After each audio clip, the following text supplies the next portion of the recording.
Welcome to Fancounters. My name's Nick. And I'm Elizabeth. And today on the show, we've got Teea Goans, who is a country music star, and she is returning from a cruise with her fans.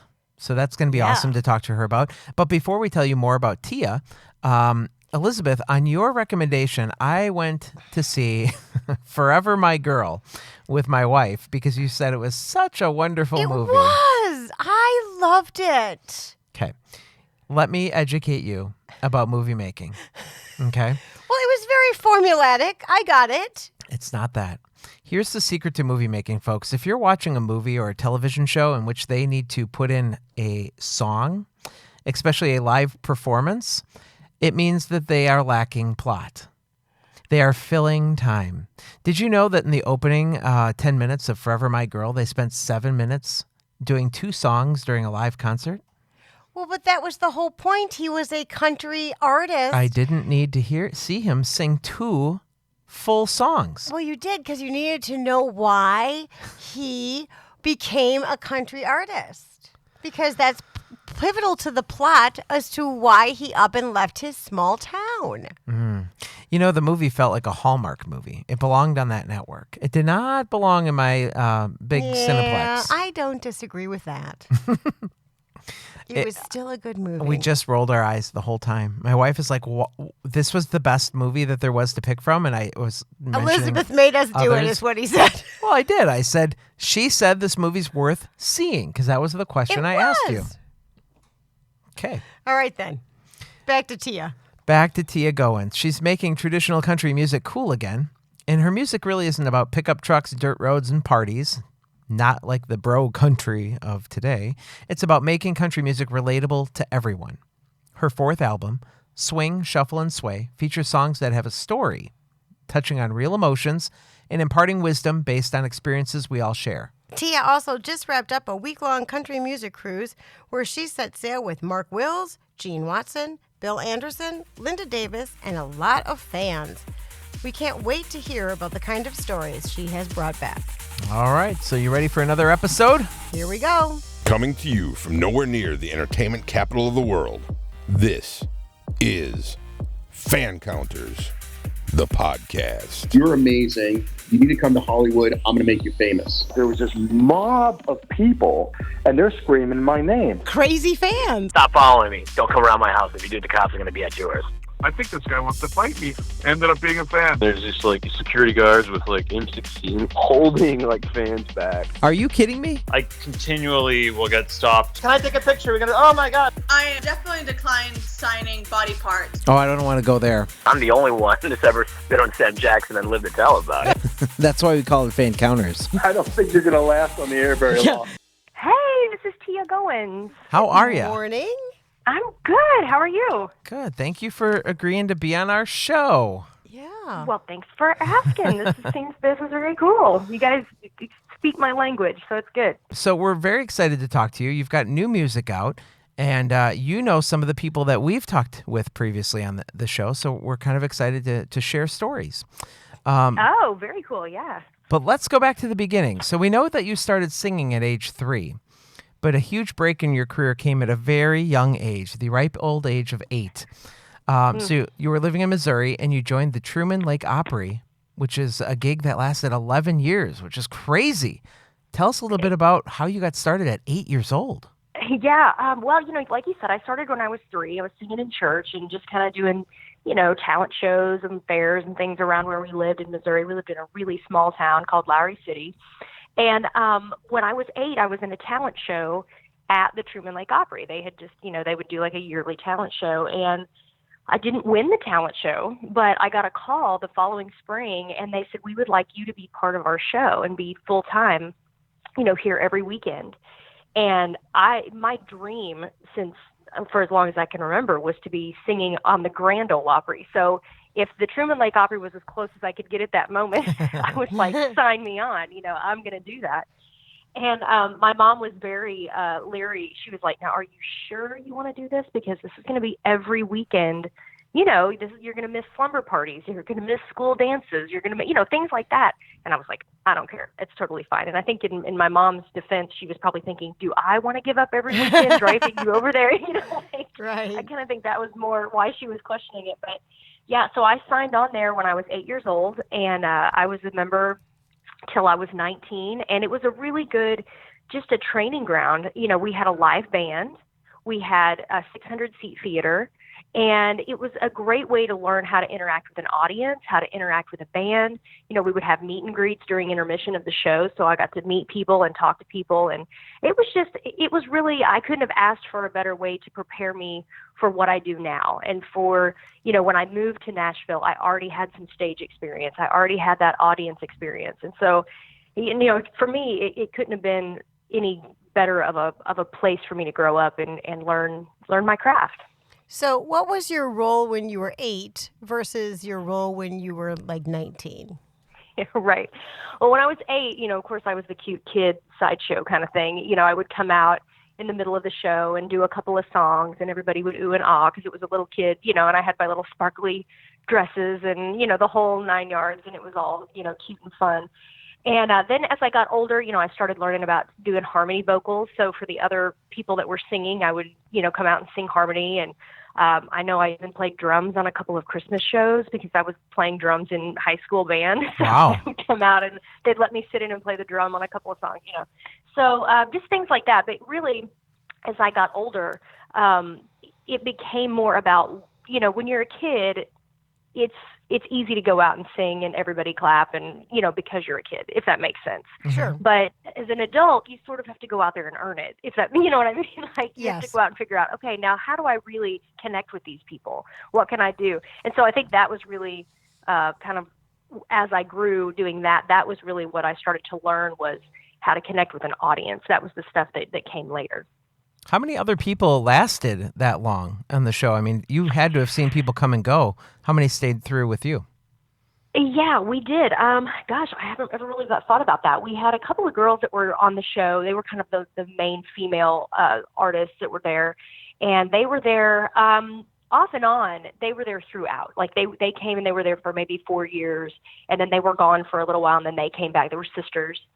And the band was pretty stable, actually. The very first year I was there was a totally different band. And then when they left and started the new band, those guys pretty well stayed pretty solid. And in fact, some of them still play at the Truman Lake Opry. It's still running and still going. It's in Tightwad, Missouri. So if anyone wants to go to the Truman Lake Opry, if you're ever strolling through Tightwad, Missouri, population 56, Nice. you can definitely go. Yeah. It's just off of it's just off of Truman Lake, which is a big fishing area and camping area. And people from Kansas City would drive down. So we had guaranteed crowds that were there on the weekends. But other than that, we wouldn't, with the population of 56 people, we wouldn't have had much of a crowd if it was just all locals. No kidding. It was great.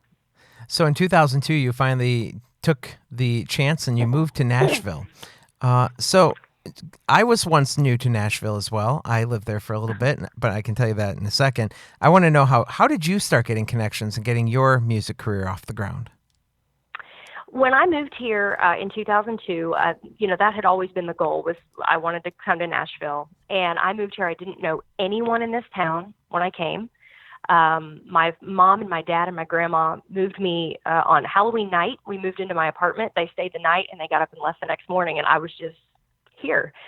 So it became trying to figure out, okay, I have to make a living for one thing, which, you don't just start singing and making a living when you move to town. Right. So I actually worked at Verizon Wireless. I sold cell phones. And but it was a matter of figuring out, who do I talk to? How do I network? What doors do I knock on? What doors don't I knock on? Which, if you ask anybody who's moved to Nashville, you end up at a few doors that you shouldn't have knocked on. I'll be honest. There's a lot of people that, take advantage of new artists coming to town and sell them a bill of goods, and things sure. like that. So you really have to be mindful of that and really be watching for that. But yeah, I did a lot of, a couple of years into it, I started writing, which I will tell you right now, I'm not a songwriter, but that was one way that I did get to meet some other artists, some other writers in town, just sort of getting into that realm of things. I no longer write. Like I say, I did that for a couple of years, but that was a way to get to know some people. I would go out to writers' nights or go out to shows and, just try to say hello to people and that kind of thing. And it was interesting because I was going, I would go down to Music Row and knock on doors and take my little homemade demos, from Missouri, and here I am, Wow. And the thing that you learn is, everybody does that. And most people, those secretaries that take your CD when you walk in the door typically just go, oh, okay, and it goes in some pile that no one ever looks through. You know what I mean? And so it kind of got frustrating the first 2 years that I was here that, I was like, how am I ever going to break through this? And what I was doing was a little different. I wasn't going with the flow of things. I was sticking to kind of the more traditional side of music. And that was when country music was just on the beginning shift of that, kind of going more pop country than the traditional stuff. So I felt like the deck was really stacked against me at that point. And it was, I guess it was about 2000, maybe 6, 7. I can remember I had taken a job at WSM radio, and I was just always a fan of WSM. I had grown up listening to the Opry on WSM. We could pick it up in Missouri on Saturday nights. And so I had taken a job there just in their promotions department, which y'all have radio history, so you know how glamorous the promotions department is. She was the promotions director. Yes, I was the promotions director, and Nick was my intern, so we are well-versed in the promotions department. Yes. So like handing out bumper stickers in the rain and all that great stuff. It's fun. It's really very glamorous. Yes. But that's what I did, and it actually turned into, they taught me some production things. I ended up producing the Grand Ole Opry warm-up show. And so I was backstage at the Grand Ole Opry every Saturday night and was being paid to be there, which was like the dream come true for me. But I was really nervous. I didn't want anybody to think that I was trying to use my job there to further my musical career, if that makes sense. I was just, I was very leery about that. You know what I mean? I was like, So for the longest time, a few girls in the office knew that I was, trying to be a singer, but no one else knew that. So I would be backstage at the Opry on Saturday nights, and I got to know a lot of the artists and a lot of people and a lot of the, musicians and things like that were backstage just as the girl at the radio station. But we were friends. We had a friendship that we kind of built up. And it was in 2007 that I had kind of decided, I told my husband, I said, look, if God wants me to do this and he wants me to be a singer, I'm going to just let him be in control of this, because me trying to do it myself feels like I'm banging my head against a brick wall. And so I just sort of laid off, knocking on doors and doing the rat race thing. And it was within probably about 3 months that we had done a WSM remote. We were at the Country Music Hall of Fame, and it was over, and we had went over to the Station Inn afterwards, me and some of the girls, to hear a band called the Time Jumpers. And I knew the guy that was playing drums with them at the time. His name was Rick Banoff. And we were in there watching the show. They're fantastic. If you're not familiar with them, they're awesome. And anyway, Rick said, hey, get her up to sing. And so they called me up, and I sat in and sang a couple of songs. And after the show was over, this gentleman approaches me, and he says, my name is Terry Choate, and I manage the Time Jumpers, and we need to make a record. Wow. And I was like, wait, what? Because I didn't know who he was. So I was like, okay, because like I said, that kind of stuff in Nashville can happen and you can get taken advantage of. And so I was like, what? So I remember going home and Googling him and finding out that he was the A&R guy at Capitol Records for like 15 years. He had signed Garth Brooks. He had signed T. Graham Brown. He had signed Susie Boggess. Amazing. Like, okay. So he's legit. That's good. Okay. Yeah. And so we had lunch and we talked and we had really similar tastes in music. He believed in the kind of music that I was wanting to do, and was like, I love the traditional thing. I love that you are sticking to your guns with that, and that that's what you want to do. And he believed in that, and we're just putting out our 4th album together over the last 10 years. So it's pretty incredible. That is a great story. That is. It's way better than mine. Sorry, it was kind of That was kind of a long one. Yeah, no, that's okay.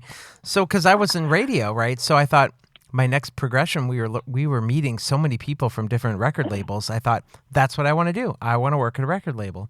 So I went to Nashville and started working at a hotel because that was my expertise at the time, and started putting out resumes and applying for jobs that weren't open, and got very discouraged very quickly. And 6 months later, I was one of those Nashville stories. I was in and out. But yeah, and that happens. It does, and it is challenging. Like I said, those first, I don't know, 3 or 4, 5 years that I was here, they were tough. It was hard, and I was trying to figure out every different way to do it myself. And like I said, when I finally just said, you know what, if this is meant to happen, God's going to open the door. And it was the most random way that it could have happened, that Terry would hear me randomly get up and sing with some band. It was like, what? So it was pretty cool. But yeah, those first 5 years, they'll make or break you in Nashville for sure. So what was your first impression? Small town girl coming to Nashville. What did you think of the city? Were you overwhelmed? I mean, what were those initial impressions? Well, I had been to Nashville a couple of times, just like vacationed to Nashville, come to Fanfare and, things like that. So I was sort of familiar with the city, if you will. And I had grown up in a really tiny town, about 600 people. And then when I got out of college, I moved to Kansas City, and I lived in Kansas City for about a year. So I had gotten kind of used to the big city feel of things.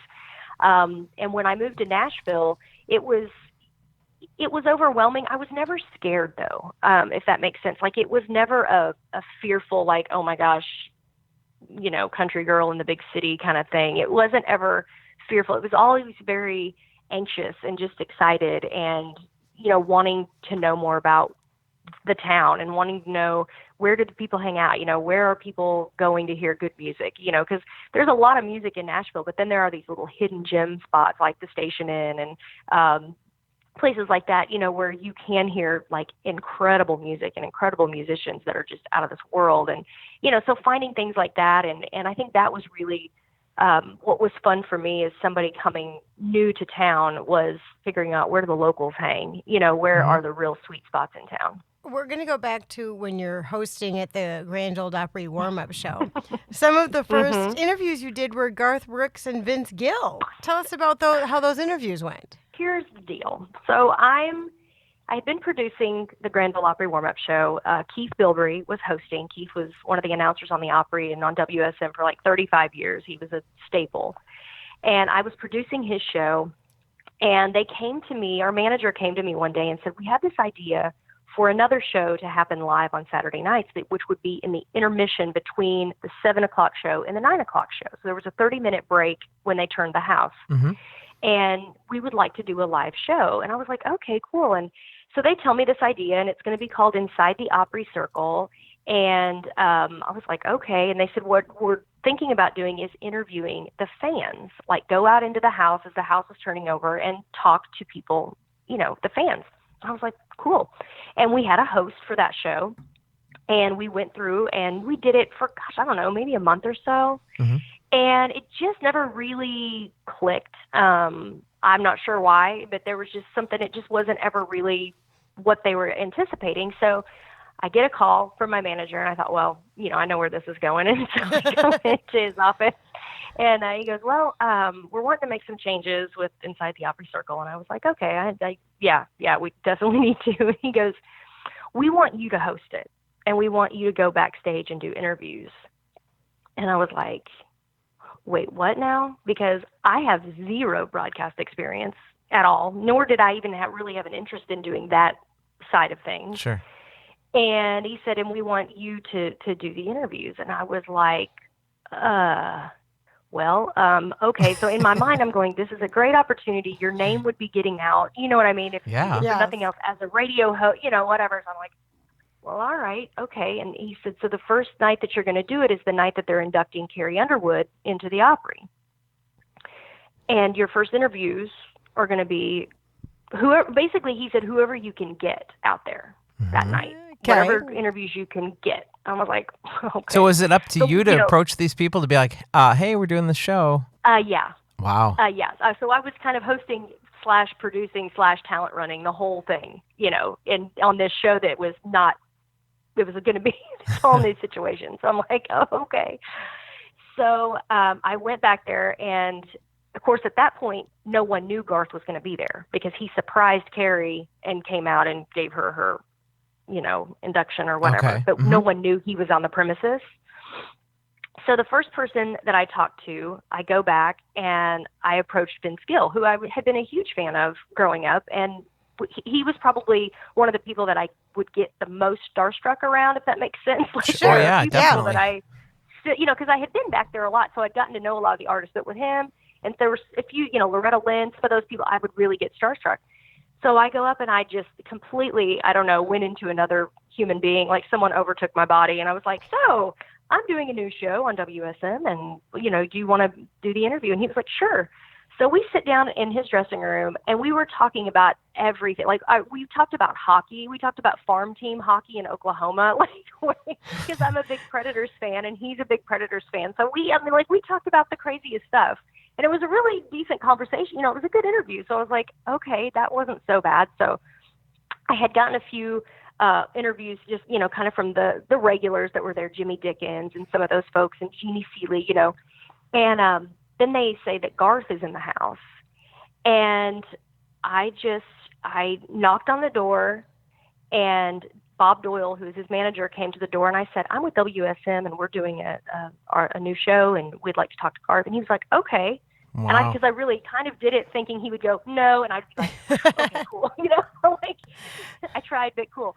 And Garth, my entire walls were plastered with Garth Brooks posters all through like middle school and high school. So, he was like the dude for me. Mm-hmm. And I walked in, and I don't really remember it. It was kind of one of those out of body experience things. And I'm sure I would cringe if I went back and listened to the interview because I'm probably blubbering like a crazy person. But, I kind of had a few questions that I kind of always went to, like, what is your favorite Opry moment? What's your, things like that I kind of would go to if I couldn't think of something, spectacular to say.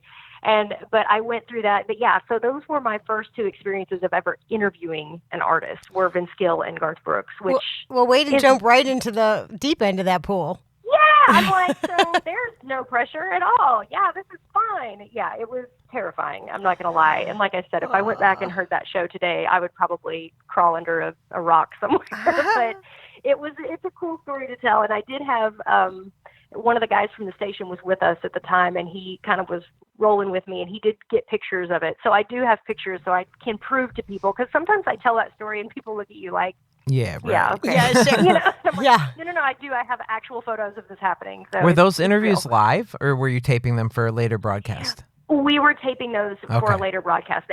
When we first started, we did it that way just because we didn't really have the means to go live at that time. So we were recording them. Awesome. So I did get to edit some of it, which was it's like, whew. probably helpful.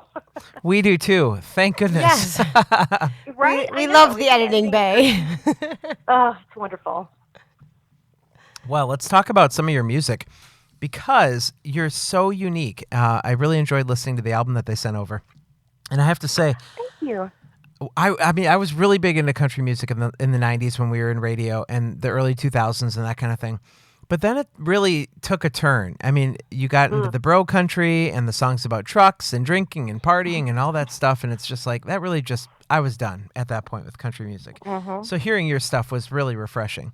So talk a little bit about your style, because you have labeled yourself music for grown-ups, and I want to hear more about how you describe your music. Thank you. Yeah, it is. I mean, I think I'm like you, grew up 80s, 90s, early 2000s country, and then when the switch kind of started to happen, I checked out. I did. Mm-hmm. I don't listen much to current country radio. I couldn't tell you probably some of the artist names. I wouldn't know any of the song lyrics. It doesn't really fit me. And I know that there is maybe an age bracket that prefers, going out to the woods and partying and, driving their truck and whatnot and all that stuff. But there comes a time, I feel like, you hit a certain age where all of a sudden the grown-up things start to happen to you and you have some grown-up issues. And that's where the kind of music that I do, I feel like speaks to that. It's you're only that party age for a pretty short time when you really look at the long span of it all. Yes. And that's why, I do the traditional style of country music, and I think that's why it continues to be timeless, because everyone can relate to that music. And we go through, and when we're choosing music, I'm a stickler for good lyrics and a melody. Mm-hmm. And you don't hear that very often anymore. Let's be honest. I mean, those are just the basics, lyrics and melody. That's what music is. But it's not being pumped out like that right now. And so I'm always, when we look for songs and we find these songs that perhaps have been recorded before, maybe people are familiar with them, but we try to put a different spin on them, or we try to, change them up a little bit. And then we've also found some great new music that writers are writing that they are still writing great country music in this town. And it's really been, I don't know, it's important for me, and it always has been, because that's the music that I grew up with, and that's the music that I know touches people, because they know they've lived those lyrics, they've lived those songs, and those are the things that you cling back to, that memories are connected with. And it's just really important for me to preserve that style of music. And there are a lot of other artists out there doing it right now. It's just we're not on the mainstream. People have to go out and seek that music, which they do. And I'm thankful that, for the internet and for social media to be able to be available for people to go out and find that music that they're maybe not hearing on the radio, but it is being made. So as you were thinking about the songs for the new album, Swing, Shuffle, and Sway, what were your inspirations, and how do you think you decide which songs go on the album? It's an interesting process.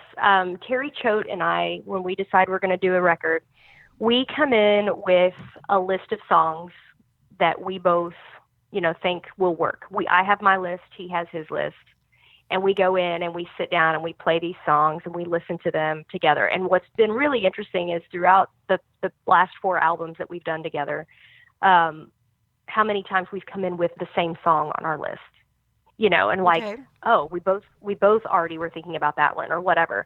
Our inspiration, again, is just music that moves you.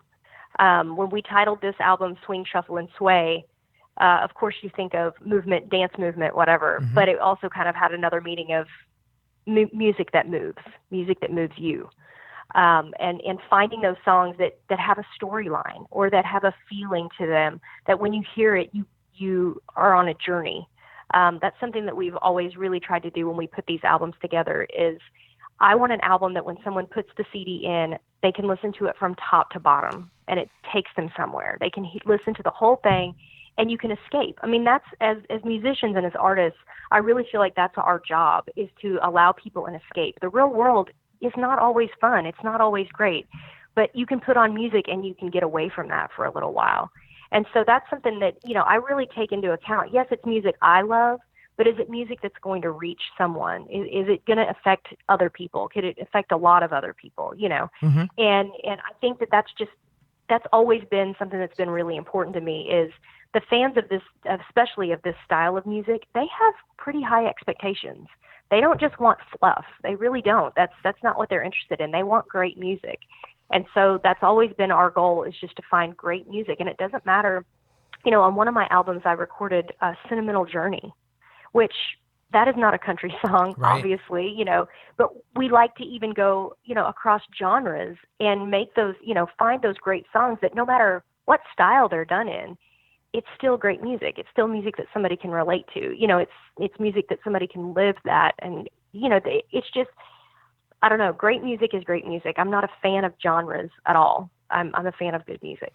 Well, and the other thing with great music is you can make it whatever genre you want, which is creating it and redoing it to bring it back in a different way. Absolutely. Unless you're Fergie singing the national anthem.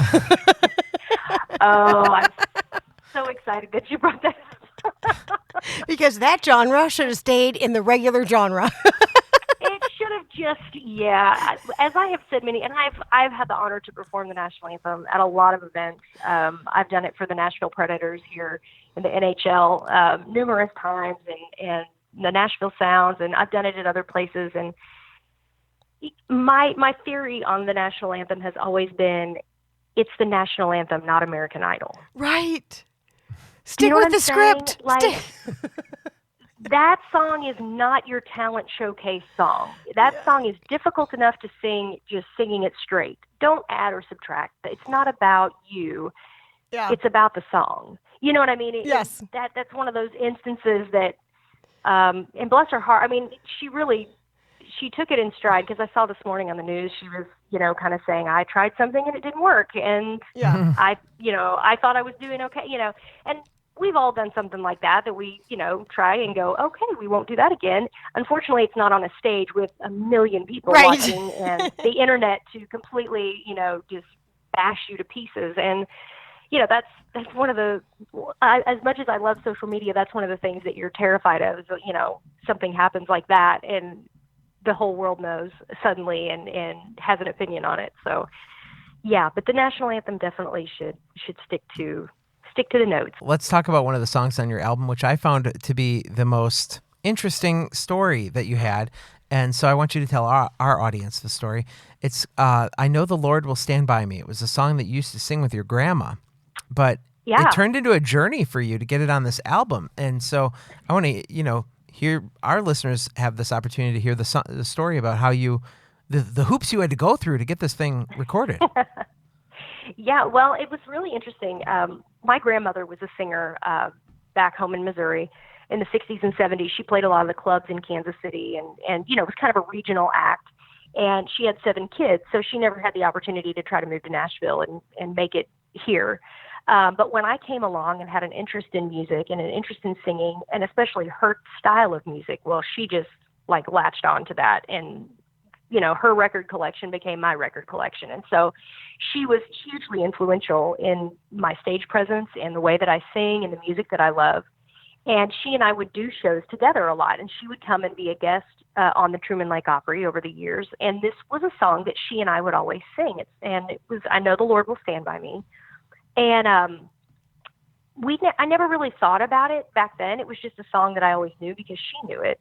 And her family knew it, and we always sang it. And, whatever. I figured someone down the road, had heard it before. Right. And so flash forward, 20 years later, I'm in Nashville, and we were doing one of the Country Family reunion shows. And it was called Wednesday Night Prayer Meeting. And they had asked us to come in and do gospel music. And they were going to do it. This was a completely unrehearsed television show. And people were just going to kind of get up and sing their favorite hymns and, these old familiar songs and whatnot. And I told Terry Choate, I said, well, I would really like to do this song, but I can't really find any history on it. Like when I look it up, I Google it, I was like, it doesn't exist. And that seems really weird, And so we look and can't find it anywhere. And he said, well, why don't you do it on the show? And surely, the Oak Ridge Boys are there, the Gatlin Brothers are there, all these great people that have done gospel music throughout the years. Someone there will know it, and it'll be a great story. And I was like, cool. So we're all in the room, and I do this song. Well, I told the story, this very story, and said, so when I finish up, I want everybody, somebody will know where it came from. Right. You hopefully will have somebody write in or something. yeah. So someone will know where this came from once we sing it. So we sing it, and about midway through, and you can find this video. It's on my Facebook page, my YouTube page, and all that stuff. But about halfway through, the whole room, and the way the Country Family reunion is set up is it's just a huge circle of all these artists who had played huge roles in my growing up and in my life. Like I said, the Gatlin Brothers and the Oak Ridge Boys and Ricky Skaggs and all these great people are sitting in this room. And about midway through, they all start singing along. And it just and you can see it on the video, the whole ugly cry thing. But I just kind of took my breath because I was like, the only other person I've ever heard sing this is my grandma, who was crazy about all these people in this room, and now here they are all singing this song because at that point we thought maybe my grandma or my great grandma had written the song because we couldn't find any history on it. We're like, maybe this is just some family song because my grandma's, and my great grandma played the piano and sang and all this, so I was like, maybe this is their song and here's all these people singing it. It just really it was very overwhelming. It was very cool. Anyway, so we finish, and when that show aired on television, we got so much feedback on that song, which we had not recorded. No one had ever heard it. When we get done singing it, all the people in the room were like, we've never heard that song. Your grandma must have written it because no one in here has ever heard it. And I'm like, what? This is crazy. So I thought, well, once it airs, maybe we'll hear from people. Somebody will say, no, so-and-so had. We never heard anything from anybody. It was all like a brand new song to the world. Oh, my gosh. Yeah, so it was crazy. And anyway, so I get this. We decided we're going to record it because it had such an impact on people. They loved the song. And so Terry, who is a stickler for making sure that songwriters get their due, he sicked a team of people on to try to find out where this song came from. Because he's like, I'm not going to do anything, that's going to be sketchy to the songwriters, because he is a great song man and knows how to take care of them. And so they sent out, they start looking, and they end up finding that it was written by Irene Ambergy Cossey, who were like, what? Who is I've this? never heard of them. Okay. Right, yeah. It's like, no, yeah. Well, it turns out that is Martha Carson, who had written a lot of gospel music, but this was before she was Martha Carson. This is her real name. Martha Carson was just like her pen name that she adopted later. Because, Irene Ambergy Cossey would be a little, that's kind of a mouthful. So she took Martha Carson instead. Yeah.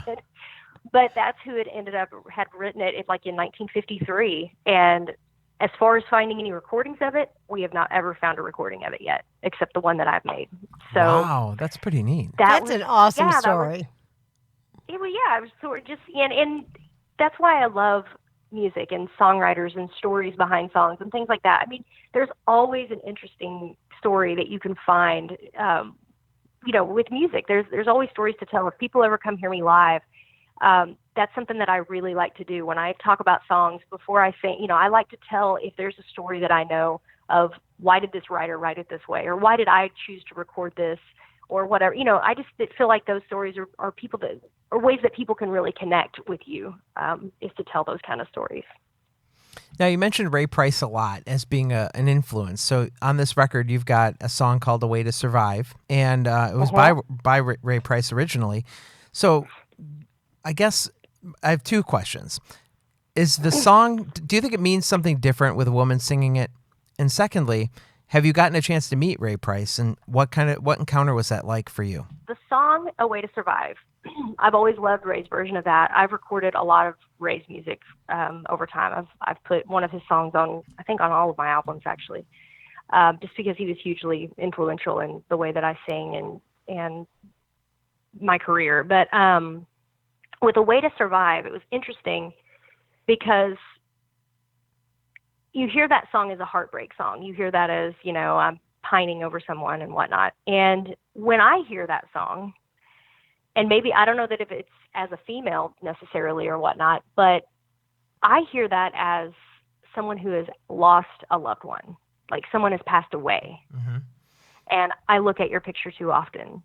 It helps keep your memory alive. You know what I mean? And I don't know that it was written with that in mind. I think it was written as a breakup song. But if you listen to it and you really hear that, like, to me, I feel like that's the way I heard that song, is I hear it like, this is someone who's never going to get this back, and they're doing anything they can to survive, because there's no way that this person's going to come back into their life. Right. Yep. So that was kind of the take that I tell the story from. And I don't know that necessarily it's different because it's a female. I mean, it could be either way. But that is something that in the past, the songs that we've recorded, you will very rarely hear me do a song that another female has recorded. I like to find songs that were done by a male and then go, okay, now what if the girl went through this story? How would she feel? How would a girl react? You know what I mean? Like, yeah. and it really, something that where I'm not a songwriter, I feel like the creative part that I add to the music that I record is the emotion and the being able to really tell the story and change maybe the way that you hear the song because of the way I tell the story, if that makes sense. Oh, yes. Totally. Sure.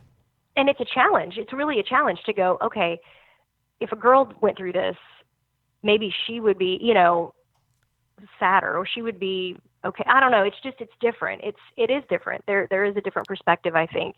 And it's been good because it also helps to make the song, to me, I don't like to refer to songs as cover songs, because to me, a great song, yes, if it's been cut a lot of times before, that's just because it's a good song. It's not like you're covering someone else's version. You're doing your version. They have a version. Someone else has a version, whatever that may be. And so I don't like the term cover, but I like to create my own version and create something that puts a different spin on it. And we even down to the arrangements that we do musically, we don't want to sound like one of the records of that song that you've heard before. I don't want it to sound like I'm singing to a karaoke track. I want it to sound completely different than the way you've heard it before. And so that's something that's that we really strive, to do that. Well, that is a great hook into your music, though, too, because if you're covering, there we go, I used that word. See? But if you're right? you're redoing a song, though, that will draw people into your music, that's a great way to introduce them to the other stuff that they maybe didn't hear before.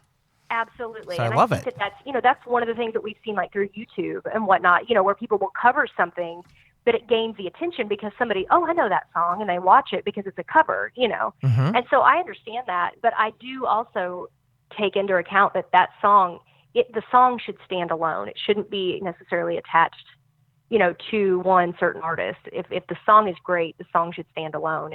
And if they see that title and go, I know that song, and then they hear my version, I do hope that it will, open them up to try to hear some other things that I've done and search that out a little bit more. But I didn't tell the story about when I met Ray Price. And it's a great story. Well, it's for me. Anyway, no, I had seen Ray Price perform when I was working at WSM, the very first event that I ever worked. I was selling T-shirts, and Ray was doing a show at the Ryman. And I had always been a fan, but I had not ever seen him live. And when I watched that show, it was one of those life-changing moments because I saw the versatility that he had. And when I saw, the great thing about Ray Price, what I've always loved about him was that he could sing any style of music. He could do the honky-tonk stuff. It was real hardcore, but then he could turn around and do something like For the Good Times, that had the strings and that very countrypolitan type style. And there are even some stuff on some of his recordings. There's a song called The South Side of Chicago that is a full-on like jazz thing. So he could do any kind of music, and that was what always drew me to him, was that he wasn't afraid. It was all country, but he was doing it his way, and he was doing, all different styles of music. And so when I saw him live and saw him perform, I was blown away. And over the years, I had seen him perform, and I met him a couple of times, just really briefly, when he would play the Opry, just very much in passing, grab a photo, whatever.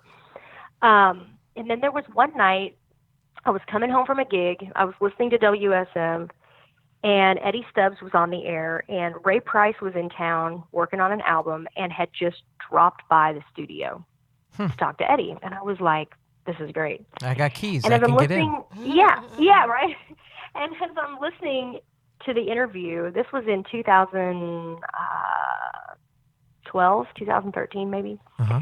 I'm listening to the interview, and Ray is saying things that literally sound exactly like something that I would say, or something that I've thought before, or, when he was talking about his career, and he was talking about how, he just chooses the music that gives him goosebumps, and he said, was it always what was on the radio? Was it always what was popular or whatever? No, but it was music that I could be proud of, and music that I could stand behind through the years. It wasn't like I was going to cut something just to be cool at the moment, you know what I mean? Or just to fit the mold at the moment. Right. And I was like, oh my gosh, it was killing me. So I called my husband and I said, I'm going out to the studio because I'm just going to watch this. And if you're familiar at all with the WSM studio, it's inside the Opryland Hotel, and it's in what we refer to as the fishbowl.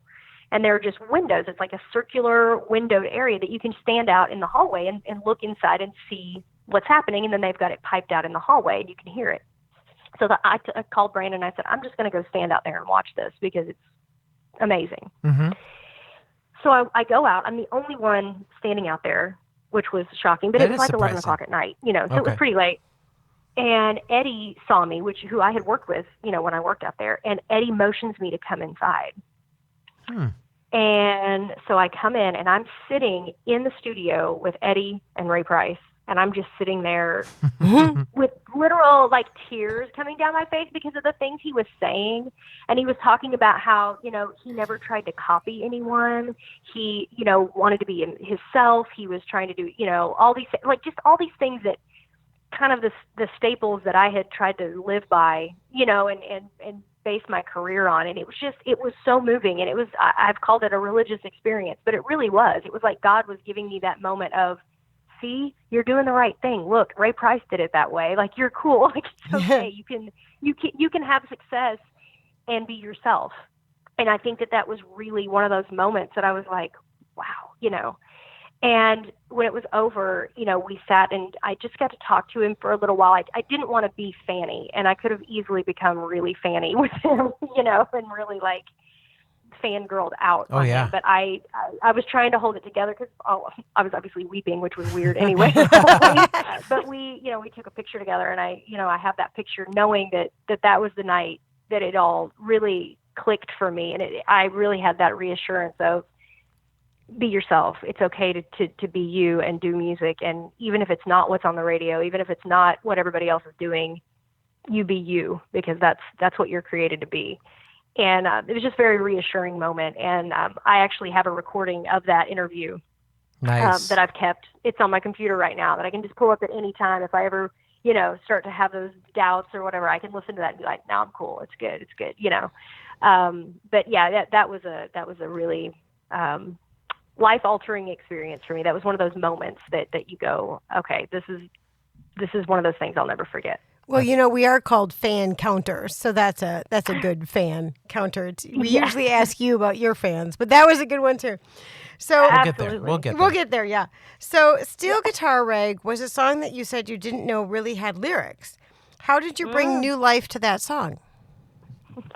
So most people don't know that the Steel Guitar Rag has lyrics. The Steel Guitar Rag has floated around country music for, since the 30s, I believe. And everyone knows that song. Any little show or Opry show that I ever played at growing up, the steel guitar player played the Steel Guitar Rag. That was just what happened. But no one, for the most part, was aware that there are lyrics. I didn't know that there were lyrics. So when we were putting this record together, Terry Choate, who is a closeted steel guitar player, he's great. He just doesn't play like he used to, or doesn't play out, anywhere. Mm-hmm. But he loves steel guitar. I love steel guitar. That's my favorite thing always. And he says, so would you consider recording the Steel Guitar Rag? And I was like, well, that's an instrumental, but yeah, sure. I guess we could showcase the band on the record. But it's cool. He goes, oh no, he goes, there's a lyric. And I was like, what? He goes, yeah, there's a lyric. And I said, well, okay. I had no idea of that. So we find this old version from, I don't know, maybe the 40s, 30s, 40s. And it's Merle Travis singing the Steel Guitar Rag. And I listened to it and I was like, well, that's cool. It's a little corny, but that's cool. Honestly, I was very like, I'm gonna have to think on this, because it was pretty straight. It was pretty, it was kind of corny. I'm not gonna lie, it was kind of corny. So I'm thinking on it, and he would just keep bringing it up. Have you thought about that? Yeah, I'm still mulling that one over, buddy. I don't know. And so I sat down with it one day and I wrote out the lyric and didn't listen to the corny version and just played with it myself. And I thought, I'm just going to play with this and feel out some rhythms, different, how could we change it stylistically to where it would be really comfortable to sing and not sound hokey, you know? And I did that, and I got to a point and I thought, well, that's actually kind of catchy. I think that could be cool. And Mike Johnson, who is my favorite steel guitar player in this town, he's just absolutely incredible. We call in Mike, and Terry goes, I think, we get Mike to do an arrangement on it, and it would be cool. And, so I had signed off on it. So we call Mike, and Mike has the exact same reaction I do. He's like, really? That's kind of hokey. we're like, no. We're like, just hear us out, whatever.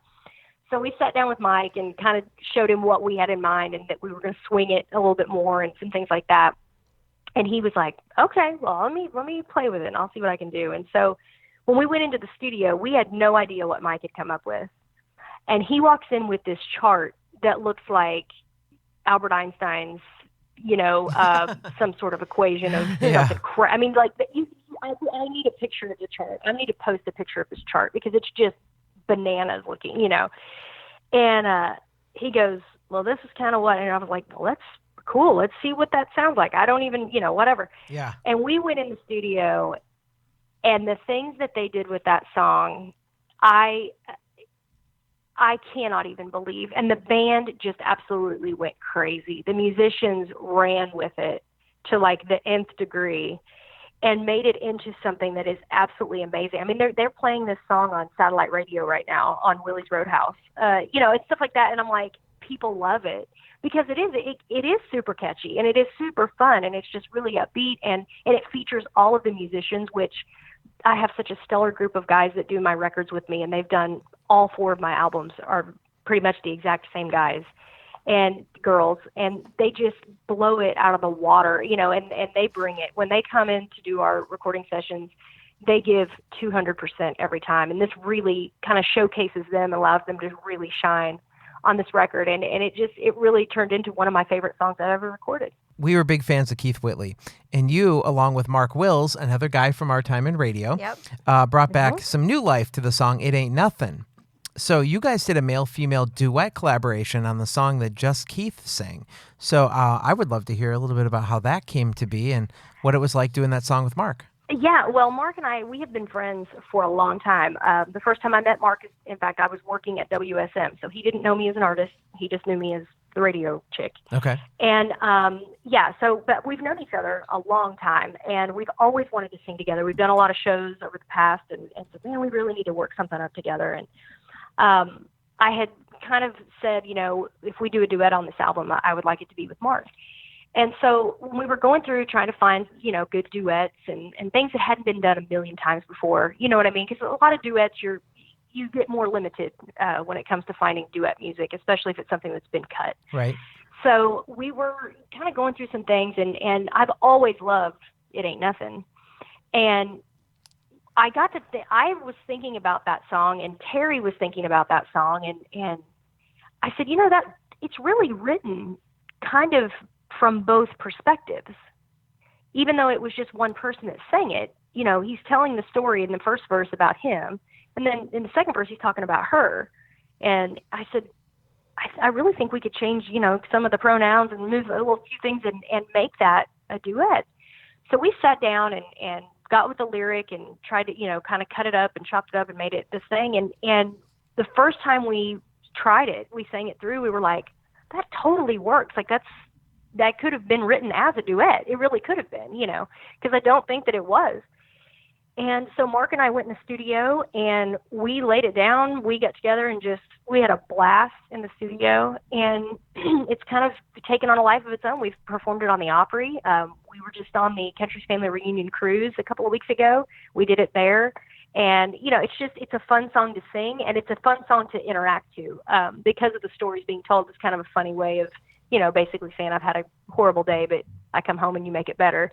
And it's just it was really fun. And again, that's part of the challenge for me is finding those songs that maybe people do know, but let's make it something brand new, because there's an audience and there's an age bracket of people that maybe have never heard of Keith Whitley, let alone ever heard that song before. Right. So it might be brand new to somebody, you know what I mean? And I think that's something that's always been really something I've tried to do too, is that not only are the people who are familiar with these songs and that maybe older love that maybe there's a whole other generation of people that this is all brand new music to them.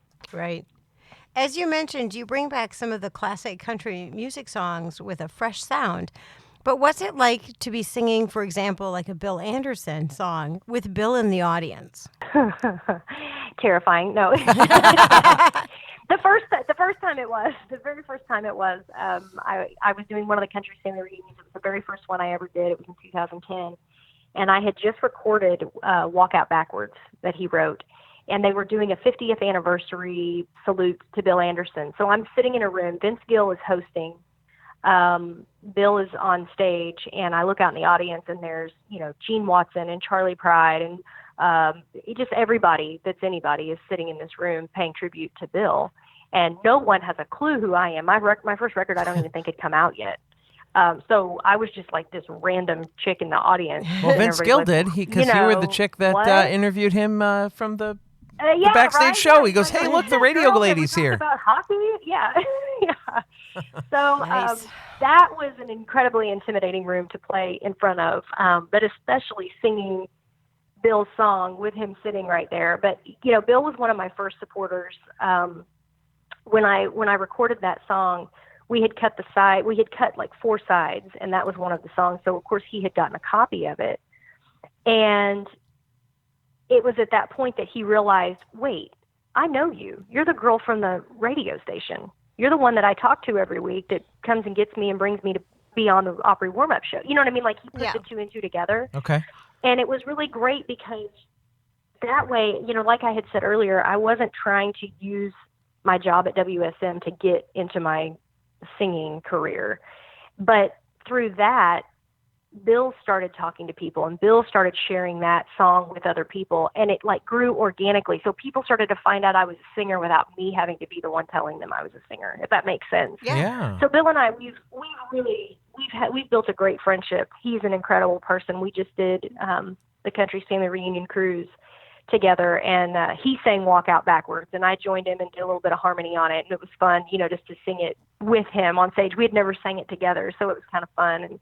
And he's a great human being, and he's so talented, obviously, and everyone knows, the talent, but he's just a really great person, and he's been very supportive and encouraging to me and to what I'm doing, and he's just been a good person to have as a friend. We're going to talk about that cruise in just a second after this question. One of the gems that I found on one of your earlier albums was Somewhere Over the Rainbow. And it's been a song that's been recorded by other people. In fact, there's this one, I'm not an angry person, but the Somewhere Over the Rainbow version that's sung by, and I don't even know how to pronounce the last name, but it's that Israel Kawoli. I'm not really sure how to pronounce that. Okay. Oh my God. Do you know which one I'm talking about with he's just, woo. It's the ukulele thing? Yeah. And it's a lot of moaning and just like, I just want to punch him in the face. But that's because I just felt like he ruined the song. So I like that version with the ukulele. I don't know. I mean, moving on. It's the beautiful thing about music. It's the beautiful thing about everyone having their own version. You can cling to the version you like. It's okay. You don't have to embrace that one. Great. Okay. Well, I'm going to embrace yours because that one I could listen to all day long, which is why I want to ask you the question. Why record Somewhere Over the Rainbow? In 2011, I was asked to perform in Abilene, Texas, for a group of World War II veterans that were going on an honor flight. Honor Flight is an organization that takes them to the memorial in Washington, D.C. for free, and they get to fly there and see it and fly home. Mm-hmm. Yes. And this group, there was about 250 veterans. They were in this very large gymnasium, and they were having They were having kind of a little dinner thing the night before, and before they flew out. And so they had invited me to come and be the entertainment. And so I came, and I did the national anthem before the show started. And I got through about, "Oh, Say Can You," and this group of 250 veterans started singing along. Oh, cool. And when you see that, I just put my microphone down. I was like, I don't need to be here. I was a mess. It struck me. You know what I mean? It's just like, this is their song. You know what I mean? It was just, oh my gosh, it was incredible. I've got goosebumps just talking about it because I will never forget what that looked like. And anyway, I had done the anthem. They had dinner, and then I came up, and they had asked me to do some music kind of from that World War II era. Mm-hmm. So I had some country stuff that I did, and then I threw in like Sentimental Journey, and I threw in Over the Rainbow, and just some stuff from that time period. Sure. And it was just acoustic. It was just me and my guitar player that did it. And anyway, we finished up the show, and I'm doing kind of meet and greet and talking to some folks, and this man and woman came up to me and they said, "Somewhere Over the Rainbow is our song." They said that was playing, there was a band playing on the dock when he shipped off, and that was the song that they were playing. Oh, Wow. And it completely changed my perspective of what that song was about, because to me that song had always been about a wicked witch and the thing and, the road and all that. And now I'm thinking, what if that song was about a soldier that was somewhere a million miles away from home, and there's no place like home, and all he can think about is somewhere over the rainbow, way up high, there's a land that I've, right. like, yeah. When all of a sudden the perspective changes. And again, that's like we were talking about earlier, where all of a sudden, okay, that song is not about the Wicked Witch. That's not what that song is about to me anymore. It will never be about that. Mm-hmm. And so when we came back, and that story had just moved me so much, and I got to thinking about it, I thought, gosh, that's like a soldier's song. That really fits that narrative of a soldier being far away. And so we decided to record it kind of in honor of our veterans. And I put a little video together that's on YouTube, of photos of our soldiers in battle, with that song playing in the background. And it really will change the way you hear that song. It changed the way I heard that song. And I'm so thankful for everything that they have given for us and done for us, and the things that we take for granted every day that they have fought for. It's incredible. So that was the least I could do, was record a song and kind of pay homage to them. So you mentioned you just got back from a country music cruise. Talk to us about what that experience was like for you being on the boat with the likes of Bill Anderson, Gene Watson, and Linda Davis. It's a blast. I'm not going to lie. The cruises, this is the fourth one that I've been a part of. And we have the most fun on these cruises. We're not like, there are other cruises that do music stuff where, the people will get on the cruise ship and they'll float to Cancun. And then when they get there, there's someone waiting to put on a show for them in Cancun or whatnot. Okay. It's not like that on this cruise. In our cruise, we get on the boat with everybody else. We stay on the boat with everybody else. We live on the boat for a week with everybody that's there. So this is truly an artist-fan interaction cruise. I mean, if you're going to dinner, you're going to see maybe Bill Anderson or Gene Watson having dinner in there. You know what I mean? Like, we're not like sectioned off from everybody else. It's not that way. We're all the same. Everybody is the same. And are you expecting that people are just going to come talk to you at dinner? Well, it's funny because they always, like, when they send out the information to the cruisers, they say, that you can approach the artist, talk to us anytime, whatever. Just there's like a thing that says, if they're eating, don't bother them while they eat. Like there's like, okay. Like we're zoo animals or something. But you know what I mean. But honestly, right. I live for that. It is the most incredible thing that I'm a part of. The things that I've gotten to do, that is probably my favorite because of that. Because we're walking along the boat and people just stop and, oh, hey, blah, blah, whatever. And you stop and you talk and you get to know people. Like there are people that I've walked away from these cruises from that I really feel like I know. Like we're friends, Mm-hmm. And it's, I don't know, it's hard to explain, but we have shows, we have autograph signings, we do all that stuff too. But for the most part, and especially, I'm like a nut about meeting people. I love that. That is one of the main reasons I love what I do, is the meet and greets after the show. That's important to me. Mm-hmm. I can't do what I do without those people. You know what I mean? They support me being able to do what I love to do. And so I'm thankful for them, and I want to know them, and I want to know their story.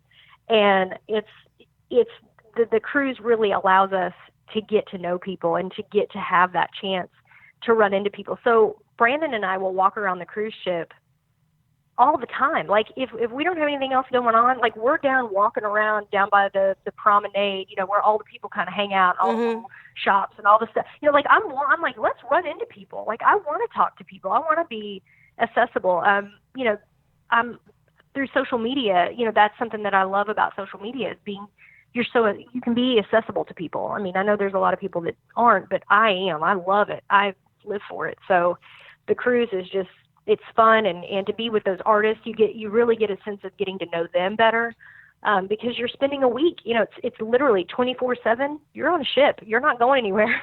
So you're together, and it's a blast. We have so much fun, and I would encourage anyone, if you really want a true fan experience, come on the Country's Family Reunion Cruise, because it is amazing. What fan encounters stick out to you? Like, what was the most memorable passenger that you can think of? I had two favorites on this past cruise. Okay. And I don't always pick favorites, but Glinda and Jack were my two favorites. Glinda, one night, we were, Brandon and I were out. We'd just been out, walking around the boat. It was pretty late. I think we were getting ready to go back to our room. And we were on the elevator, and it was just he and I on the elevator, and the door opens, and this little lady, and I'm not kidding you, she was all of 4 feet 11 inches. Like, she was tiny little woman in her 80s. Okay. Mm-hmm. And it was her daughter and her granddaughter and her brother were all with them. Anyway, they get on the thing, and she kind of, like, when she walks in, she looked kind of nervous to get on the elevator, and these were all glass elevators, so I thought she's just like not wanting to get near the glass to look down. You know what I mean? I get that. Yeah. And I said, come on in. We're not going to bite, but she was just very kind of leery about it. Uh-huh. And anyway, she looks at me and kind of acknowledges that I said that. And then she like, I can't even explain it. She like leans back into the wall, and she's like, are you? Is that you? And I was like, what? She's like, what's your name? She goes, what's your name? And I was like, Teea. She's like, it's you. Are you sure? Is it really you? Is it really you? I mean, she like went into full out like a 14-year-old at a Justin Bieber show. Hilarious. Honestly, awesome. And she was like, I think she was like 80 years old, and just this tiny little woman. She's flipping out. That's awesome. And so I just, of course, like, I loved her from the minute I saw her walk in there. I thought she was adorable. So I just like hug her. I'm just like, bring it in, girl. I was like, yes, hi, Well, what had happened, there's the way that we book the cruises, you have to book through Country's Family Reunion to be able to come to our shows and be part of our group. Well, her brother had purchased the cruise for her, but had went through a different way. Whoops. He had actually like booked through a travel agent. Mm-hmm. So they had gotten on the cruise, but they didn't have the passes that they needed to go to the shows that they thought they were going to get to go to and all that kind of stuff. Aww. So she didn't think she was going to get to see anybody. And her granddaughter or her daughter looks at me and she's like, you're the reason we came on the cruise. She's like, she wanted to see you. Aww. And I was like, oh my gosh. So we hung out with them for probably an hour that night, just like hung and talked, and they were from Illinois. They were just the sweetest people. And we ended up being able to get them some guest passes, so they got to go to the shows, and which was great, because I was like, I'm not going to let you be on here to see this, and you're not going to get to see it, But she was just adorable. And then my other favorite was Jack. He refers to himself as Scooter Jack because he rides on a scooter. And he had snuck in to one of our rehearsals. And he was up in the balcony. It's a 3-tier theater that we perform in, and he was up in the balcony. Uh-huh. And we were having rehearsals, and I'm down on the stage, and I could see him up there. And I had said hello to him at one point, just sort of in passing, maybe in the autograph line or whatever. So I knew that I had talked to him before. And anyway, I see him up there, and he's just having the best time, and I'm singing, and he's clapping and, just dancing in his little scooter. He's having the best time up there. He's not even trying to pretend to hide. He's just No, he wasn't even trying to blend in at all. No, he was like, I'm up here. I'm making the most. And so I look up, and there's some of the crew, and they're walking towards him, and I thought, they are going to kick him out. So I'm over the microphone. I'm like, he's with me, y'all. He's with me. He's Aww. good. He's with me. And so they kind of wave, And I'm like, so I didn't even know his name at that point, but I was like, you are not kicking that man out. He's having a good time. Like, leave him alone. So anyway, after my rehearsal was over, I go running up the balcony, and I go up there and talk to him. And he was the coolest guy. I mean, he is, and we've connected on Facebook now and messaged each other back and forth on Facebook, and he's awesome. But he's like 85 years old, and he loves country music, and he had never heard of me. He got on the cruise that he had never heard of me before. And after the rehearsal, as I go up there to talk to him, he's like, I just downloaded all 4 of your albums. And I'm like, okay, first of all, you're adorable because you just downloaded something. My mom doesn't even download anything on her phone, and you're sitting up here downloading my stuff as you watch. You know, I was like, you are too cool. And anyway, he was just the sweetest. And he and I, every time we would see each other, we would stop and talk, and just we bonded. I mean, he's a sweetheart. And one of our background singers had taken a picture during rehearsal of when I was on stage rehearsing, you know, into the audience, and you can see him up in that corner. And so I got a copy of that picture and sent it to him, and I was like, look, it's our picture, you know. Oh, that's cute. So, yeah, that's amazing. That's why I love, especially love social media with the fan thing. I feel like I know everybody that comments or messages me or whatever. I mean, I do my own social media. I'm the one that keeps that up. I'm the one that answers, and I try to answer or like or comment on everything everybody posts. And it gets overwhelming at times, but I absolutely would not have it any other way. I love to be able to have that one-on-one interaction with people. It's just been fantastic. And you build relationships. It's not just you meet somebody once.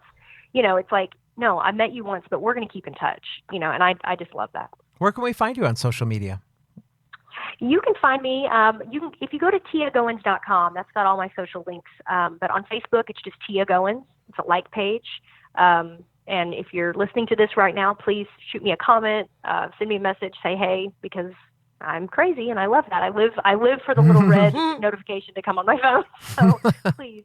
I'm on Twitter at Teea Goans. I'm on Instagram. It's Teea_Goans on Instagram. I've got a YouTube page, which is just Teea G.